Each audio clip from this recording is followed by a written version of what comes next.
She's the one who didn't finish college, my father said, his champagne glass raised, 43 guests watching, at his own 60th birthday party. He said it the way you'd introduce a weather forecast, casually, like it was just a fact everyone already knew. I stood there in a fitted black blazer, my hands steady, my smile rehearsed.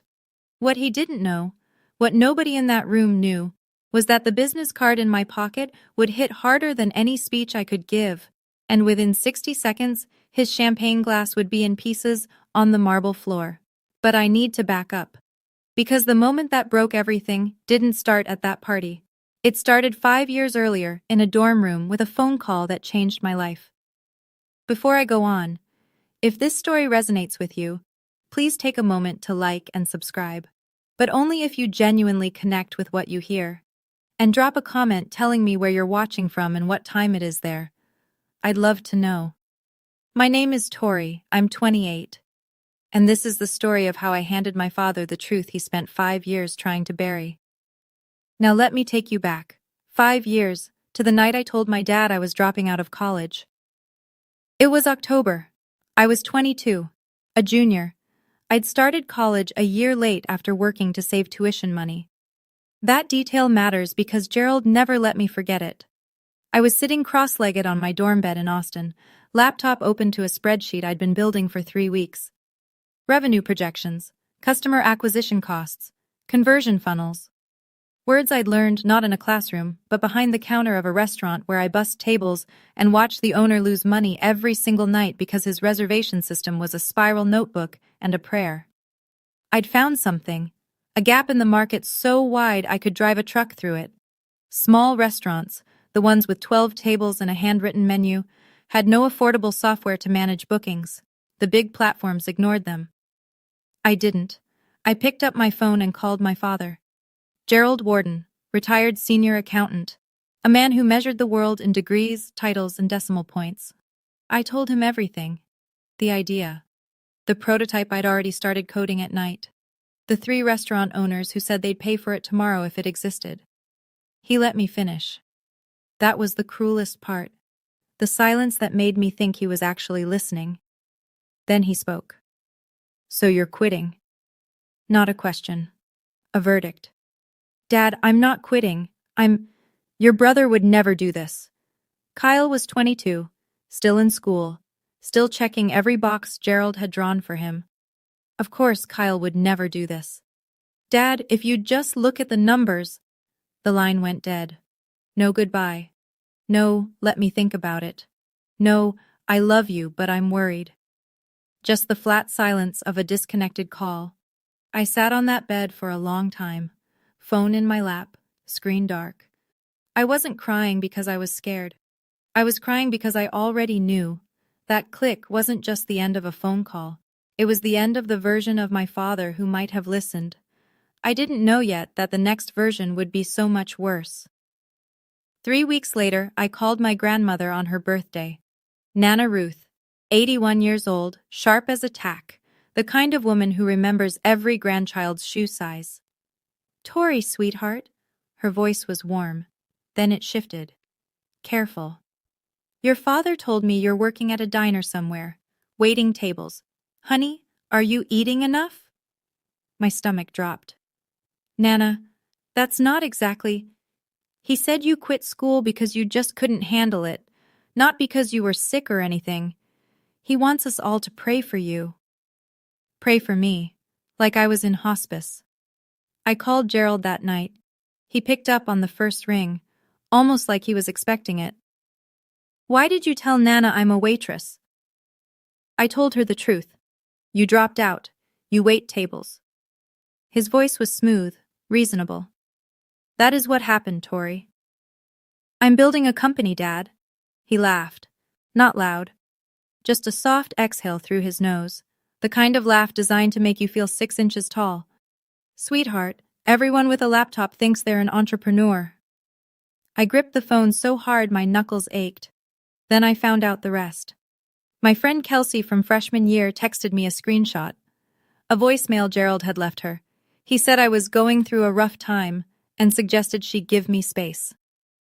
My roommate Jess got a similar call, so did Tanya from my study group.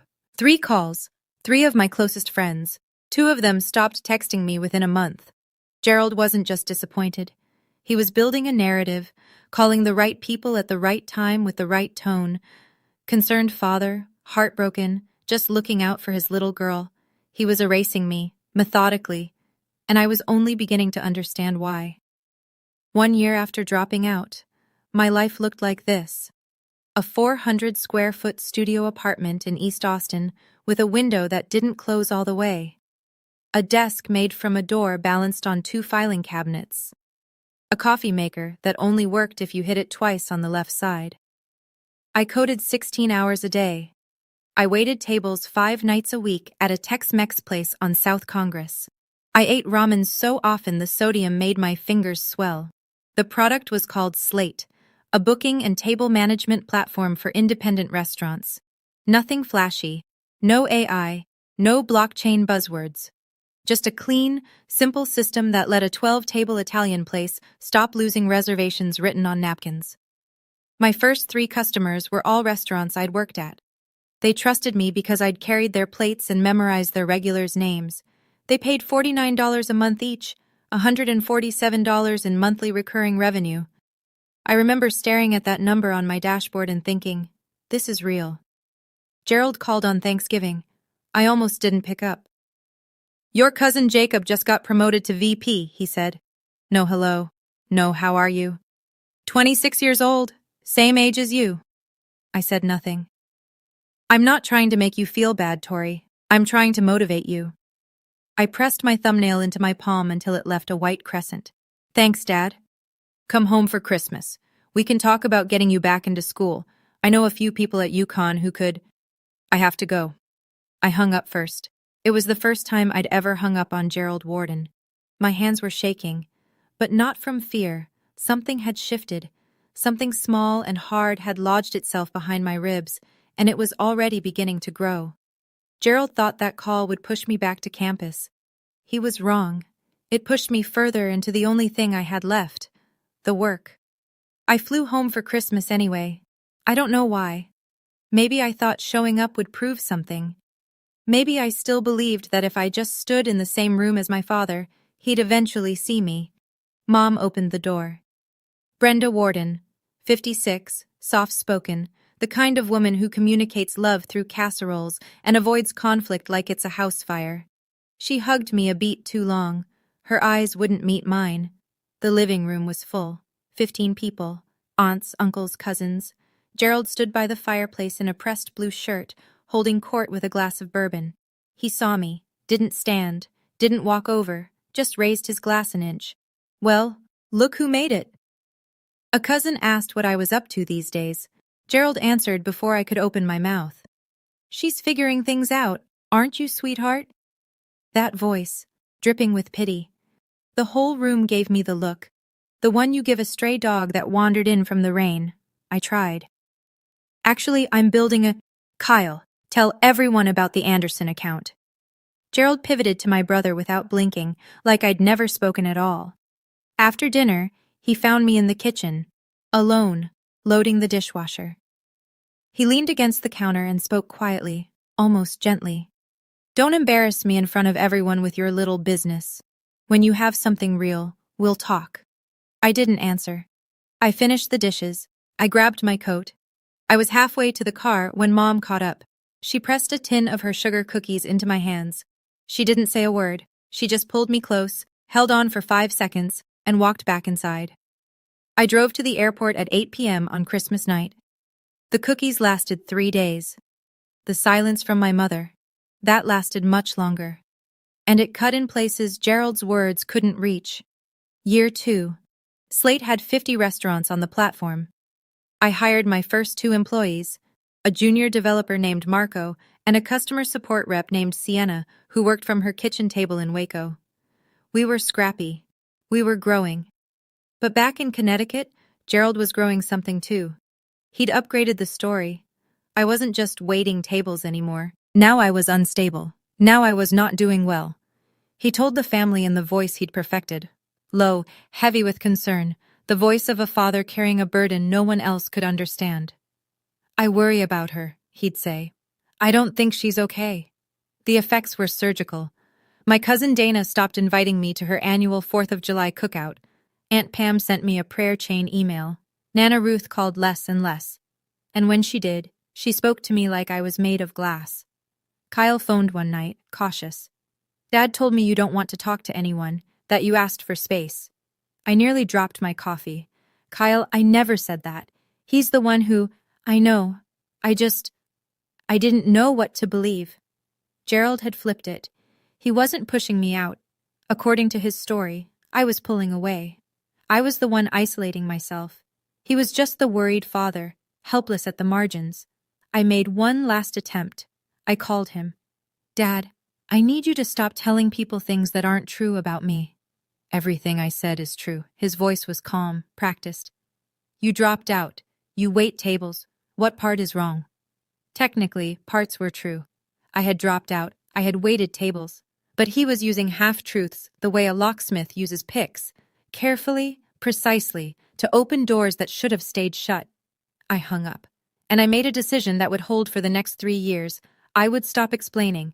I would let the results speak. And if Gerald never heard them, that was his choice.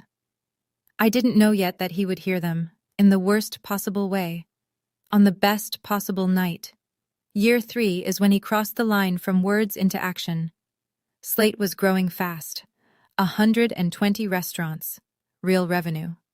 I was negotiating our first major contract, a regional chain called Reynolds Hospitality Group. 14 locations across Texas and Oklahoma. If we landed it, the deal would be worth $80,000 annually and put us on the map. Their due diligence was standard: background checks, reference calls, a Google search on Tory Warden. The email arrived on a Tuesday at 9:47 a.m. I still remember the exact time because I was holding a coffee that went cold in my hand while I read it. Ms. Warden, we spoke with a family member who raised concerns about your personal stability and professional reliability. After careful consideration, we've decided to pursue a different vendor. My chest tightened. I knew. Gerald still had his old accounting network, people who knew people in every industry across the Northeast. And I'd made one mistake. I'd mentioned the name Reynolds to Kyle on the phone 2 months earlier, casual, excited, before I remembered the rule I'd set for myself. Kyle must have mentioned it at Sunday dinner. It only took Gerald one name and 48 hours on LinkedIn. I called Gerald. He picked up on the second ring. Did you call Reynolds Corp? I was looking out for you. You cost me a contract.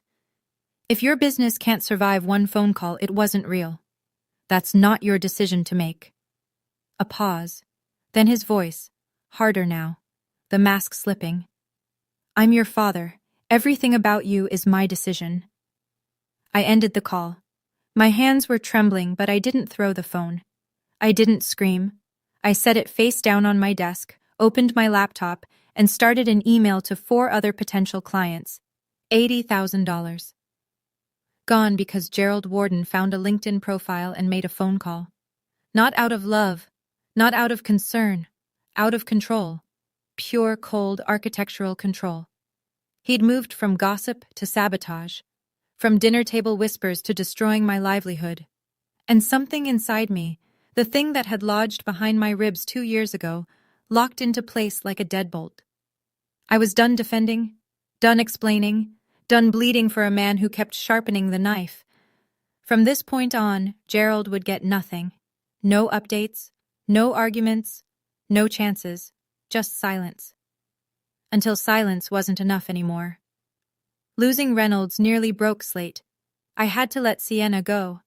I couldn't look her in the eye when I told her. She said, I understand, Tori. And that was worse than if she'd yelled. I sold my car, a 10-year-old Civic that barely passed inspection, for $3,000. I took the bus. I slept on the couch in our shared office space because my lease was up and I couldn't sign a new one. That was the month I started therapy.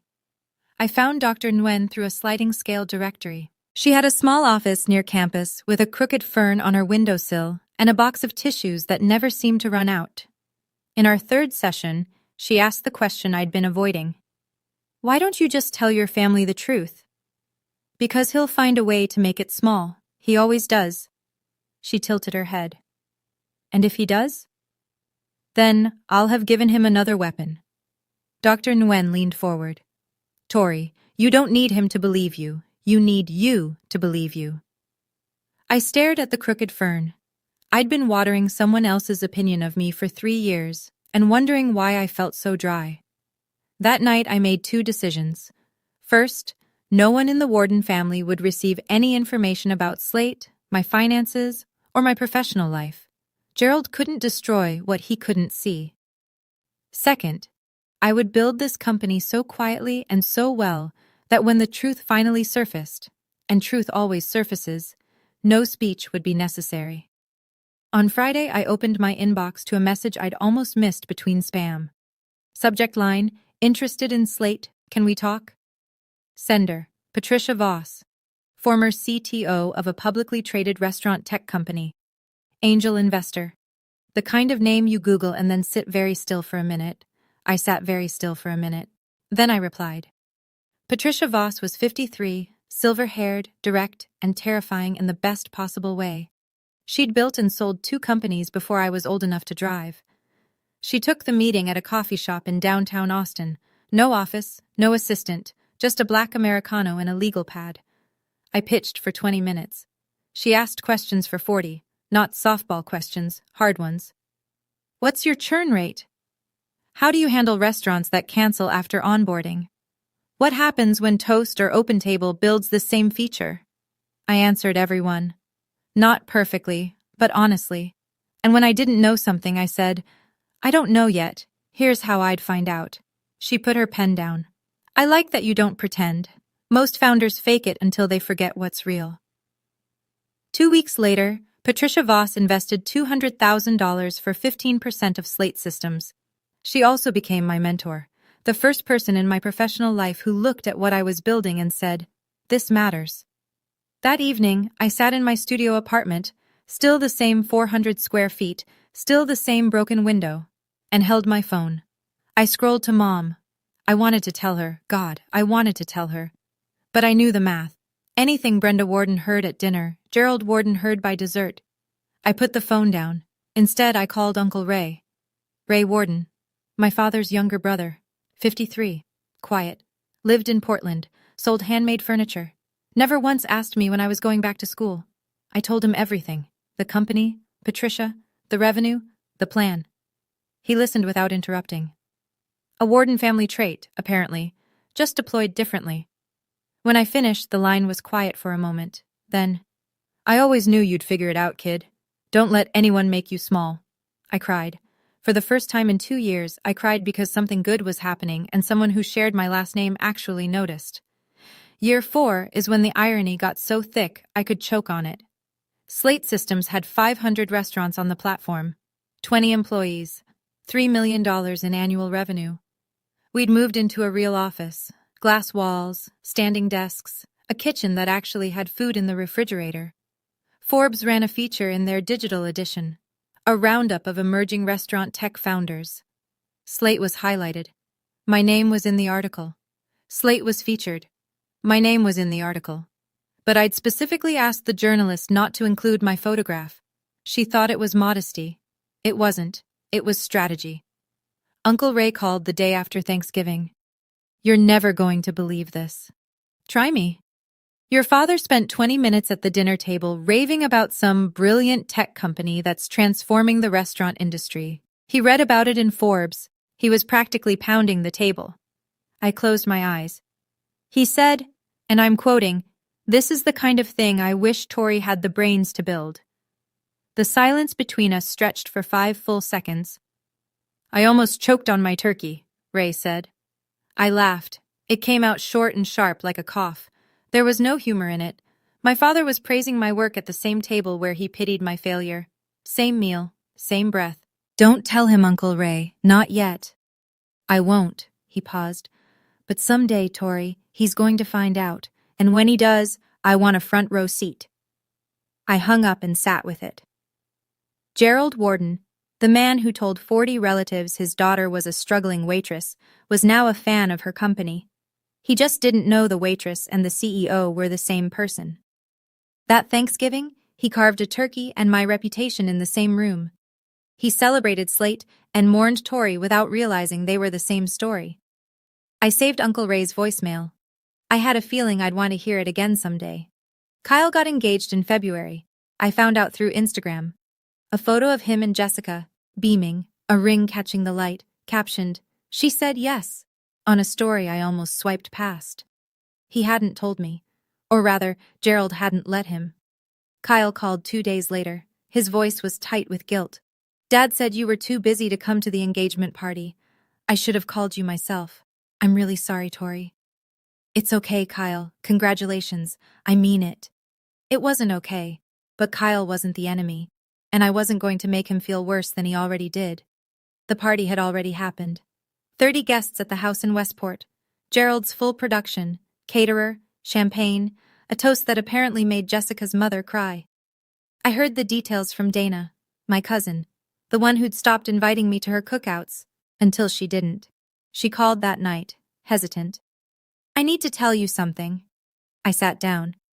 "Your dad told everyone at the party that you're still waitressing somewhere in Texas, that he's given up hope." She paused. I heard her swallow. Then he pulled Jessica's parents aside, like he was confiding in them, and told them you dropped out because of emotional problems. I didn't move. He said it so quietly, Tori, so sincere, like it was breaking his heart to admit it, but it felt calculated. "Thank you for telling me, Dana." "Are you okay?" No, I was not okay. My father had just told my brother's future in-laws, people I'd never met, that I was mentally ill. He'd poisoned a well I hadn't even arrived at yet, but I kept my voice level. "I will be." I hung up, walked to my bathroom mirror, and looked at myself for a long time. The woman staring back at me ran a company worth 8 figures. She employed 20 people. She'd been featured in Forbes, and her own father was introducing her as a cautionary tale to strangers at family parties she wasn't invited to. Something crystallized in that mirror, not anger, something colder, something with a deadline. Gerald's 60th birthday was 10 months away. By March of year 5, Slate Systems closed its Series A round. $40 million valuation. I owned 55%, 65 employees, 2,000 restaurant clients across 30 states. I hired a personal driver named Marcus, former Army. 6'2", quiet in a way that made rooms adjust when he walked in. He drove a black Lincoln that I didn't need but had earned. I bought a penthouse in downtown Austin. I furnished it simply. No art on the walls yet. I still wore the same 3 blazers in rotation. I still didn't post on social media. I was building a life, not a brand. Uncle Ray called in April. "Your dad's 60th is in June. Your mother asked me to ask you to come." I stared out the window at the Austin skyline. "Did she ask? Or did he?" "She asked. Gerald doesn't know I'm calling. Honestly, he probably assumes you won't show up." I was quiet for a long time, long enough that Ray said, "You still there?" "I'm thinking." I brought it to Dr. Nguyen the next week. We'd been doing sessions for 2 years by then. She knew the whole map, every phone call, every holiday, every scar Gerald had left with words that sounded reasonable on the surface and drew blood underneath. "What do you want from going?" she asked.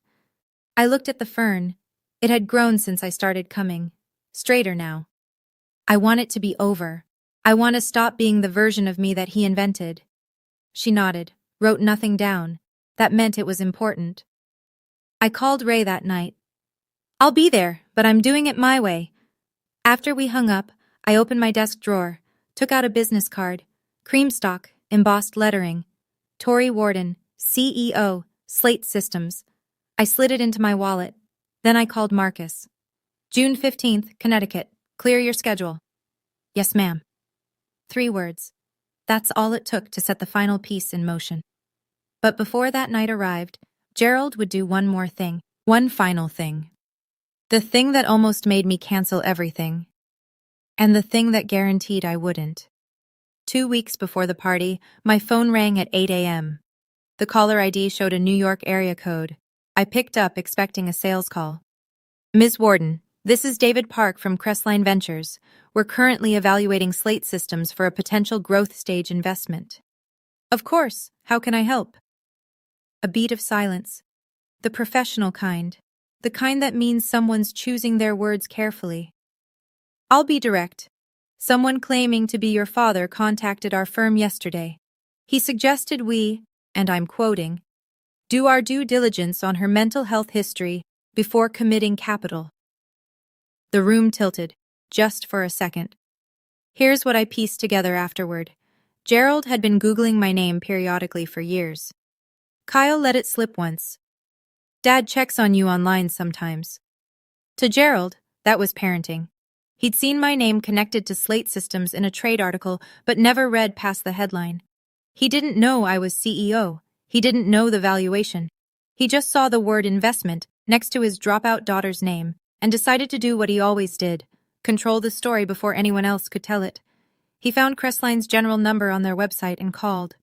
He said you had a history of instability, that you dropped out of college due to psychological issues, and that your judgment was, in his words, compromised. I pressed my palm flat against my desk. Is there something we should know? David asked. My voice came out even, steady, professional. 5 years of practice. There is nothing to know, Mr. Park. I'd encourage you to speak with Patricia Voss, my lead investor, or any of our current partners. My track record speaks for itself. That's what we figured. Patricia already vouched for you in the strongest terms. I just wanted to give you the courtesy of knowing. I appreciate that. I hung up. Sat still. Then I slammed my hand on the desk so hard the pen cup fell over. Gerald had called my investors. Not a cousin over Thanksgiving dinner. Not a college friend. A venture capital firm managing 9 figures in assets. He'd tried to torpedo a multi-million-dollar investment with a lie about my sanity. This wasn't a father being disappointed. This wasn't tough love. This was a man who would rather see his daughter fail publicly than lose control of the story he told about her. I called Uncle Ray. My voice was flat. He called my investors, Ray. Told them I'm mentally unstable. Silence. Then, Jesus, Tori. Am I still coming to the party? Ray took a breath. Are you? I looked at the business card in my wallet. Cream stock, embossed. I wouldn't miss it. June 15th, late afternoon, Connecticut. Marcus pulled the Lincoln to the curb 3 houses down from my parents' home in Westport. Through the windshield, I could see the house where I grew up. White colonial, black shutters, a porch I used to read on until the streetlights came on. Tonight it was dressed for a celebration. White lanterns hung from the elm trees along the front walk. A catering van sat in the driveway. Through the tall windows, I could see people moving, laughing, holding champagne flutes that caught the golden light. 43 guests. I'd asked Uncle Ray for the count. I checked myself in the visor mirror. Black blazer, tailored. White silk blouse, black trousers, simple heels. A small face watch on my left wrist. The first expensive thing I ever bought myself. The week Slate hit $1 million in revenue. No other jewelry, no statement pieces. I didn't need the clothes to speak. The card would do that. I touched my jacket pocket. Still there. You good? Marcus asked from the front seat. He was watching me in the rear view, his expression neutral. He'd driven me to pitch meetings, investor dinners, late nights at the office. He'd never seen my hands shake. They were shaking now. Park here. When I text you, come to the front door. Just walk in and say the car is ready. Copy. I opened the door. The summer air hit me. Warm, thick with fresh-cut grass and someone's perfume drifting from the backyard. I walked up the path I'd walked 1,000 times as a kid. Past the mailbox with Warden stenciled in black. Past the garden Mom replanted every spring. The front door was open. I stepped inside. Mom saw me first. Brenda Warden stood near the kitchen threshold, holding a glass of white wine she clearly wasn't drinking. Her eyes went wide, then soft, then wet. She set the glass down and crossed the room. Her arms wrapped around me. Tighter than Christmas, tighter than the airport, tighter than any hug she'd given me since I was small. I'm glad you're here, she whispered. Over her shoulder, Gerald turned. He stood by the fireplace, surrounded by 3 men in sport coats, the golf friends. He held a champagne glass loosely. He registered my face, and for one flicker of a second, something moved behind his eyes. Surprise, maybe unease. Then the mask slid on. "Well, look who showed up." Same words he'd used at Christmas 3 years ago. Same tone, like I was a weather event he hadn't planned for. I smiled, said nothing, and walked into the room. The party moved around me like a current. I drifted through it, a handshake here, a polite nod there. I recognized most faces: Aunt Pam with her prayer chain smile, Cousin Jacob, the VP Gerald loved to mention, neighbors from down the street who used to bring us pie on Sundays. They were friendly, cautious, the way people are friendly to someone they've been warned about. "Tori, how are you, honey?" Aunt Pam tilted her head at a precise 45-degree angle of pity. "Are you still in food service?" "Something like that." She waited for more. I gave her nothing. She sipped her wine and moved on. Gerald found me near the appetizer table and steered me by the elbow toward his golf foursome, 3 men in their 60s with firm handshakes and country club tans. "Gentlemen, this is my daughter Tori." He paused just long enough.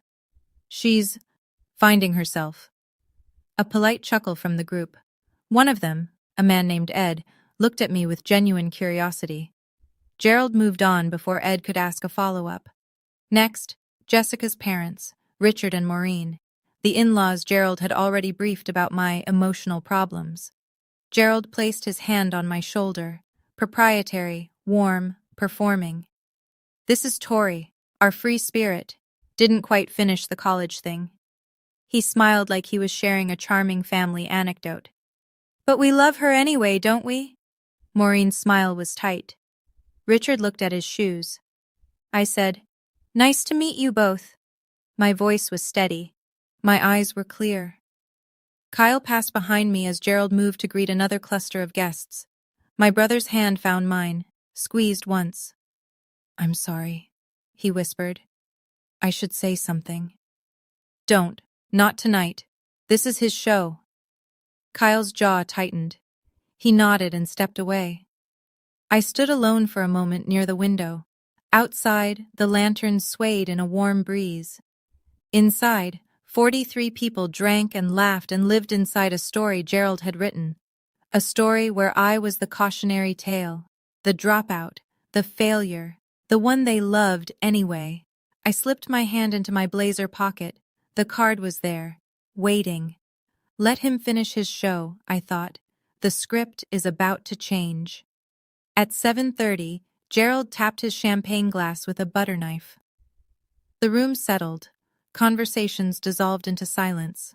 43 faces turned toward the man standing at the head of the dining table, framed by white lanterns and a banner that read, "Happy 60th Gerald." He was good at this. I'll give him that.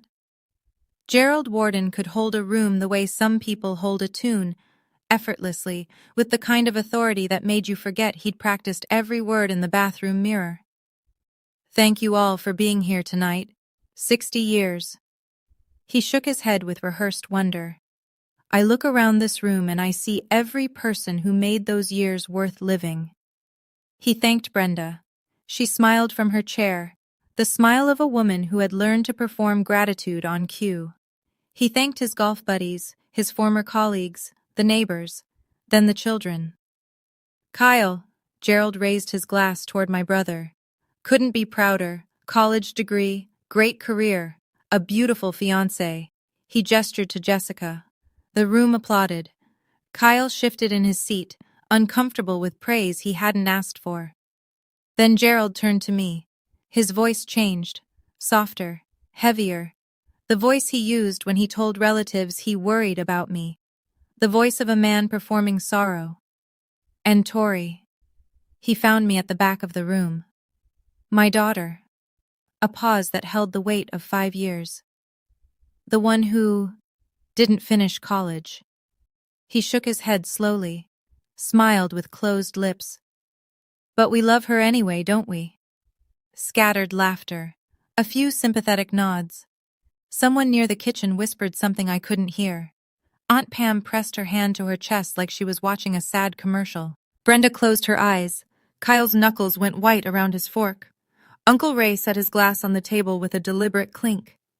And I stood at the back of that room, spine straight, face calm, hands still. I smiled. Not a brave smile, not a bitter one, a patient one. I slid my hand into my pocket. My fingers closed around the business card. 5 years. He just did it one last time. Good. The applause faded. Glasses clinked. The room returned to its hum of small talk and laughter. I moved. Not fast, not dramatic. I walked the length of the dining room the way I walked into investor meetings. Measured, unhurried, certain. Past the appetizer table, past Aunt Pam, past the golf foursome. Every pair of eyes in the room tracked me without realizing they were watching. Gerald was still standing, champagne in hand, basking in the warm residue of his own toast. I stopped in front of him, close enough that no one could miss it, far enough that it wasn't confrontational. "Happy birthday, Dad," my voice carried. Not loud, just clear. The room quieted by instinct, the way a room always quiets when it senses something is about to happen. "I brought you a gift." I reached into my blazer pocket. "It's small, but I think you'll appreciate it." I placed the business card in his open hand. Gerald looked down. His eyes moved across the text. I watched them, left to right, then back again, the way you reread a sentence that doesn't make sense the first time. Tory Warden, CEO, Slate Systems. His lips parted. No sound came out. Slate Systems. The company he'd raved about at Thanksgiving dinner. The company he'd called brilliant. The company he'd wished his daughter had the brains to build. His eyes lifted, met mine. I watched the recognition hit, not all at once but in waves. First confusion, then disbelief, then a slow, flooding horror that started at his pupils and spread outward like ink in water.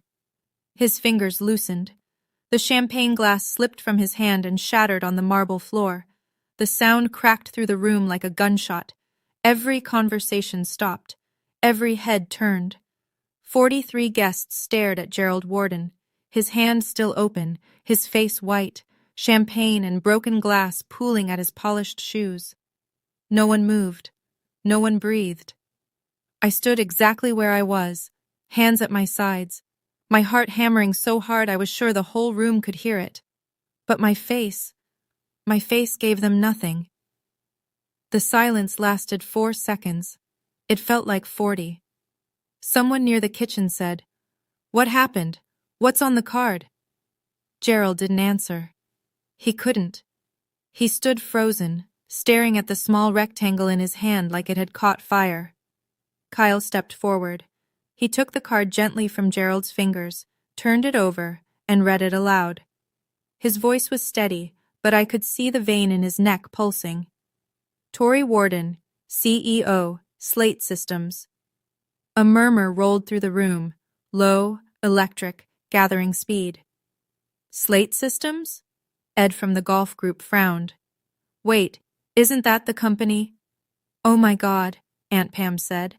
Her hand was on her mouth now, not her chest. Cousin Jacob, the VP, the golden standard Gerald measured everyone against, pulled out his phone and typed something. His eyes went wide. He showed his screen to the person next to him. They showed the next person. Maureen, Jessica's mother, looked at Gerald with an expression I'd never seen on a stranger's face before, pity for the wrong person. She turned to her husband. Richard's jaw was tight. Uncle Ray didn't move from his chair. He lifted his glass an inch. Not a toast, not a performance, just a quiet salute. And his eyes were red. Gerald found his voice. It came out cracked. "Tory," he swallowed. It's real, Dad. It's been real for 5 years. Why didn't you tell me?" The question landed in the center of the room like a stone in still water. The entire room held its breath. I looked at my father, at the man who had shaped my childhood and shattered my 20s, at the man who bragged about my company while burying my name. "I did," I said. My voice didn't waver. "You called it a laptop fantasy, remember?" Gerald's mouth opened. Nothing came out. Behind me, I heard my mother. Not words, just the soft, strangled sound of a woman who'd held it together for 5 years and couldn't hold it anymore. Brenda Warden was crying, her hand pressed over her lips, tears running silently down her wrist. The front door opened. Marcus stepped inside. Black suit, posture that said military before his mouth said anything at all. He scanned the room once, a habit, not a choice, and then looked directly at me. "Ms. Warden, the car is ready whenever you are." "Ms. Warden." 2 words, said with the practiced calm of someone who said them every day. Every head in the room turned, from Marcus to me, from the driver in the doorway to the woman Gerald had introduced 20 minutes ago as a dropout who couldn't finish college. Gerald looked at Marcus, looked at me. His face was doing something I'd never seen, not anger, not sadness, but the expression of a man watching a building he constructed brick by brick collapse from the inside. I turned to him one last time. "I wanted you to be proud of me, Dad." My voice was quiet, steady, no tremor, no heat. For a long time, that was the only thing I wanted. I let that settle. "But you chose to be ashamed of someone you never bothered to know." Gerald's hand moved, reaching toward me, or toward the card, or toward something he'd already lost. "I'll never know, because I didn't wait. I'm not here to prove you wrong. I'm here to stop needing you to see me." I turned to my mother, took her hands. She was shaking. I pulled her close and whispered against her hair. "I love you, Mom. Call me when you're ready." She nodded. Couldn't speak.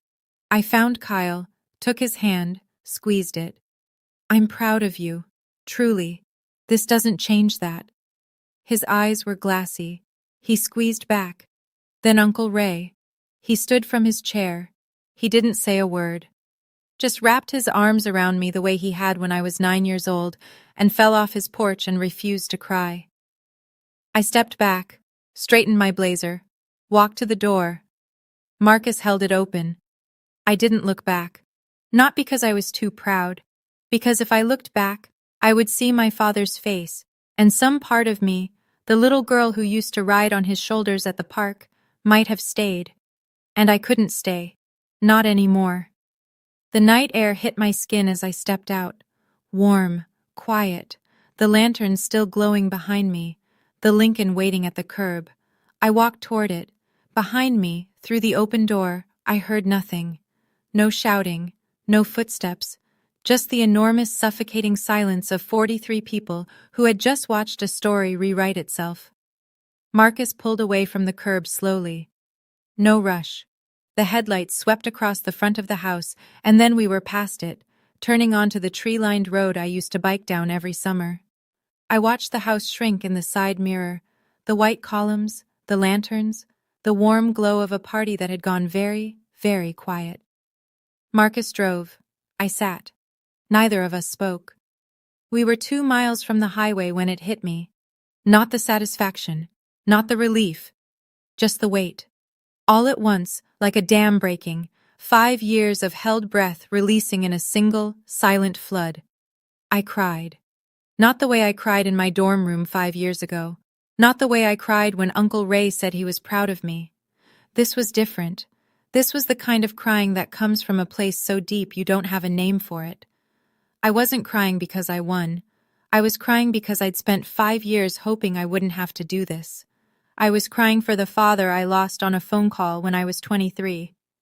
For the Christmases I drove to the airport alone. For every time someone said, "Your dad told me," and I knew what came next. I was crying because a little girl who once believed her father was the tallest man in the world just handed him a piece of paper and watched him shrink. Marcus reached over the seat without turning around and placed a tissue on the armrest beside me. He said nothing. He didn't need to. I wiped my face, breathed in, breathed out. I opened my phone. 7 missed calls. Gerald, 3, Brenda, 2, Kyle, 1, Dana, 1. I didn't listen to any of them. Instead, I opened notes and typed 5 words. I showed up. I'm enough. Then I called Dr. Nguyen's office and booked an appointment for the following Tuesday.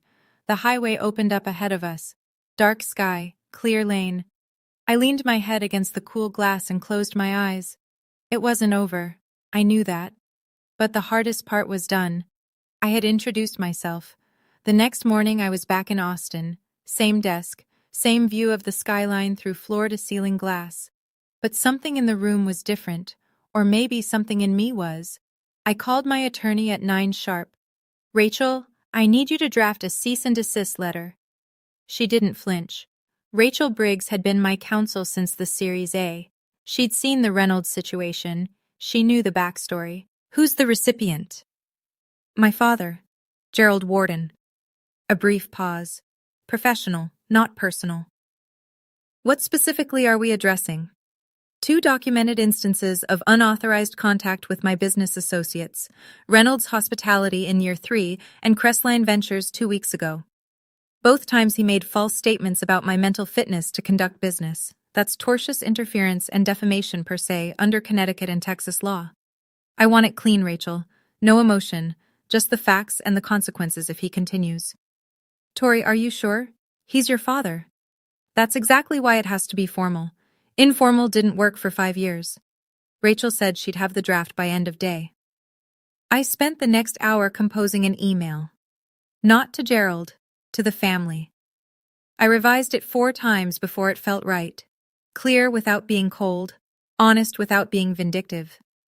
I love this family, but I won't accept being lied about anymore. If anyone has questions about my life, my career, or my well-being, ask me directly.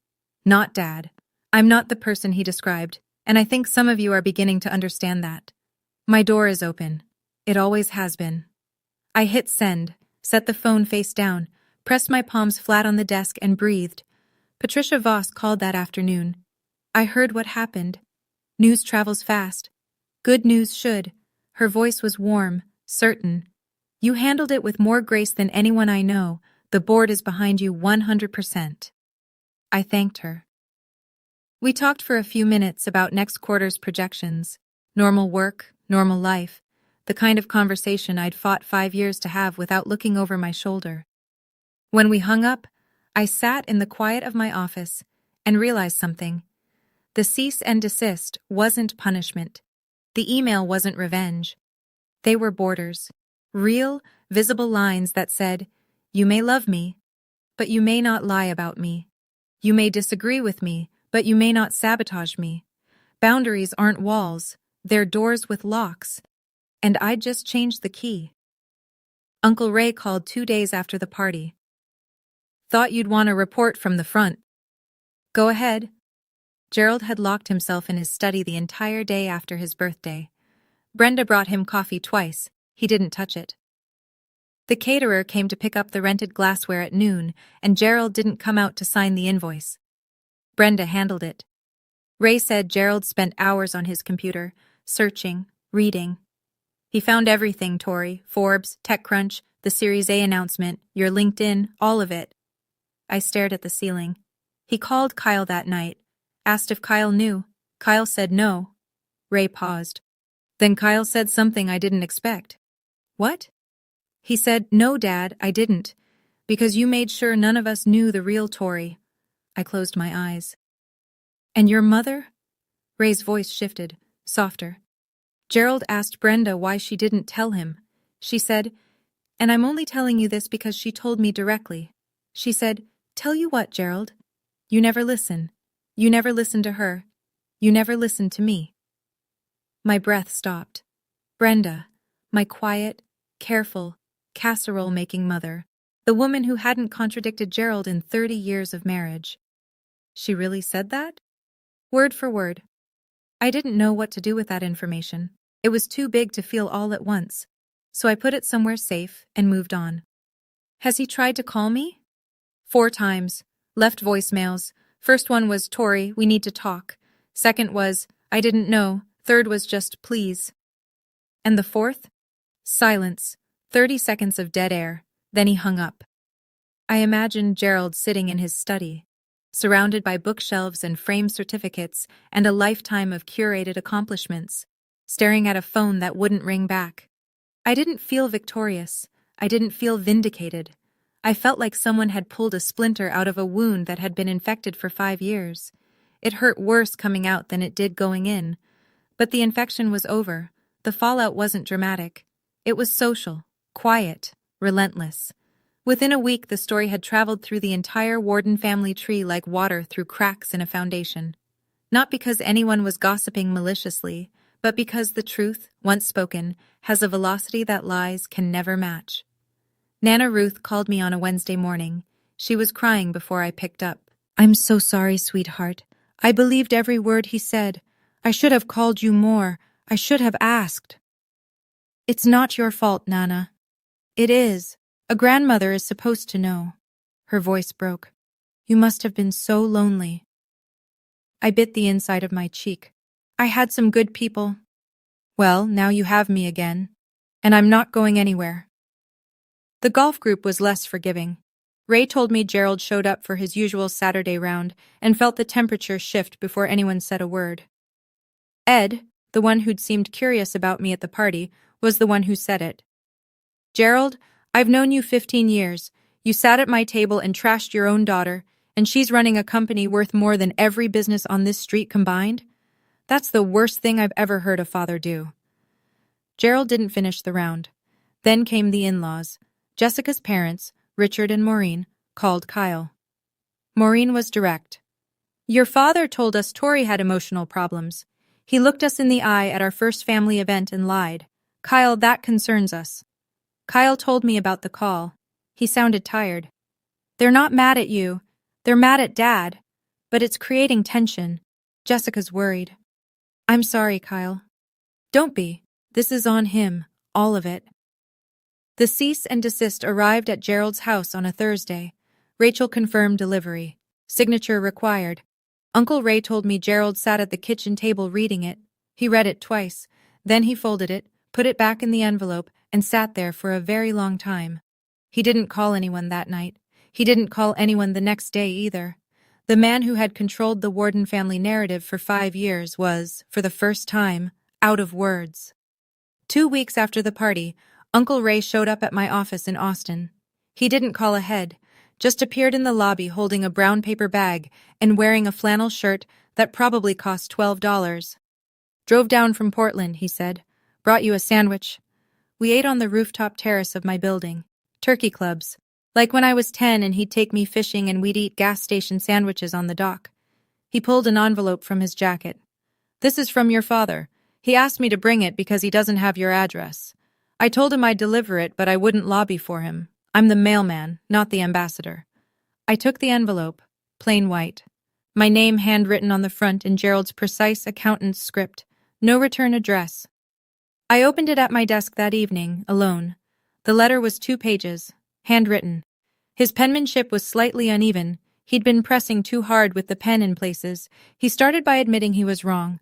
That part took half a page. Then he pivoted, and I felt the old machinery begin to turn. "I was scared you were ruining your life. I didn't know how else to protect you. Every time I heard about another friend's child succeeding, I felt like I'd failed as a father. I realize now that I wasn't protecting you. I was protecting myself."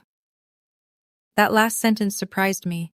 It was the most honest thing Gerald Warden had ever written. He ended with, "I'm proud of you. I always was.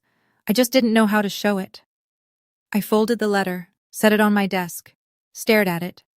I didn't believe the last part. Not yet. Maybe not ever. You don't spend 5 years telling 40 people your daughter is a failure and then claim you were proud all along. That's not how pride works. But the part about protecting himself, that rang true. Gerald wasn't a monster. He was a man with a very small definition of success and a very large need to control the story. When I stepped outside his definition, he didn't know how to follow, so he rewrote me into something he could explain. I brought the letter to Dr. Nguyen. "I don't hate him," I said, "but I don't trust him, and I don't know if I ever will." She looked at me. "Trust isn't a switch, Tori. It's a bridge, and he burned his side years ago. If he wants to rebuild it, he does the work, not you." That night I sent Gerald an email. 12 words. "I received your letter. Thank you. I'm not ready to talk yet. When I am, I'll reach out. Please respect that. He didn't reply. For the first time in 5 years, Gerald Warden respected a boundary I set. It was the smallest step, but it was the first real one. My mother called on a Sunday in July. I was on my balcony, watching the sun go down over Austin, holding a glass of iced tea I hadn't taken a single sip from.